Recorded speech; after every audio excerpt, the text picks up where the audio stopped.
अमित शहा यांच्या विधानाविरोधात एमआयएमचे धुळे जिल्हाधिकारी कार्यालयाबाहेर निदर्शने। डॉक्टर बाबासाहेब आंबेडकर यांच्याबद्दल केंद्रीय गृहमंत्री अमित शहा यांनी संसदेत केलेल्या वादग्रस्त विधानाच्या निषेधार्थ एमआयएम पक्षाच्या वतीने धुळे जिल्हाधिकारी कार्यालयाबाहेर जोरदार निदर्शने करण्यात आली।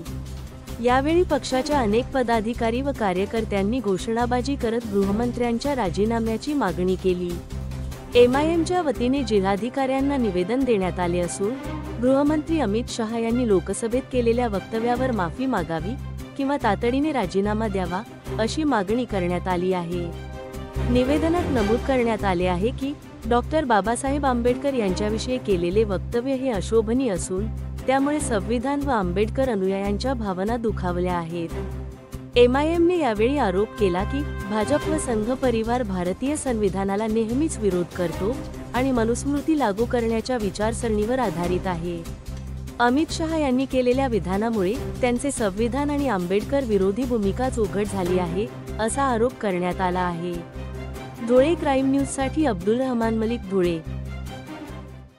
आज आम्ही धुळे शहराचे माजी आमदार माननीय फारुख साहेब यांच्या आदेशान्वये आज आम्ही जिल्हाधिकारी साहेबांना निवेदन देण्यासाठी आलो होते की आपण मागील काळात बघितलं की परभणीमध्ये संविधानाचा अपमान केला गेला। या विरुद्धामध्ये संविधान प्रेमी लोकांकडून आणि संविधान प्रेमी संघटनांकडून एक याच्या विरोधामध्ये मोर्चा काढण्यात आला, पण काही समाजकंटकांनी या मोर्चाला हिंसक वळण देण्याचा प्रयत्न केला आणि ते याच्यामध्ये यशस्वी सुद्धा झाले।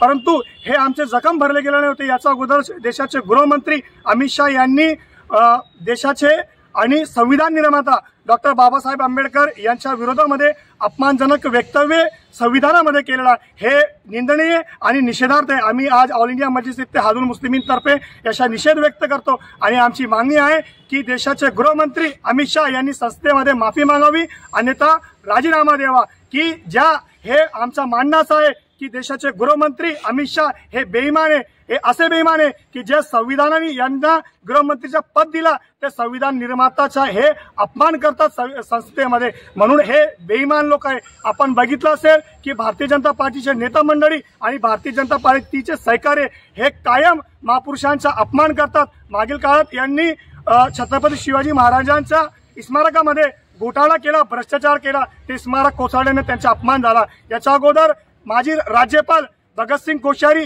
यांनी महात्मा ज्योतिबा फुलेचा अपमान केला, छत्रपती शिवाजींचा अपमान केला आणि कायमस्वरूपी यांचे नेते मंडळी मुसलमानांचे प्रेषित हजरत मोहम्मद सल्लल्लाहु अलैहि वसल्लम यांच्याबद्दल अपमानजनक वक्तव्य करून हे कायमस्वरूपी महापुरुषांचे अपमान करतात। म्हणून आमची आज मागणी आहे की देशाचे गृहमंत्री अमित शहा यांनी संसदेमध्ये माफी मागावी अन्यथा राजीनामा द्यावा आणि देशात महापुरुषांबद्दल जर कोणी बोलत असेल त्यांच्या विरुद्ध कडक कायदा झाला पाहिजे आणि यांना कायद्याची जाणीव हे करून देणं हे गरजेचं आहे।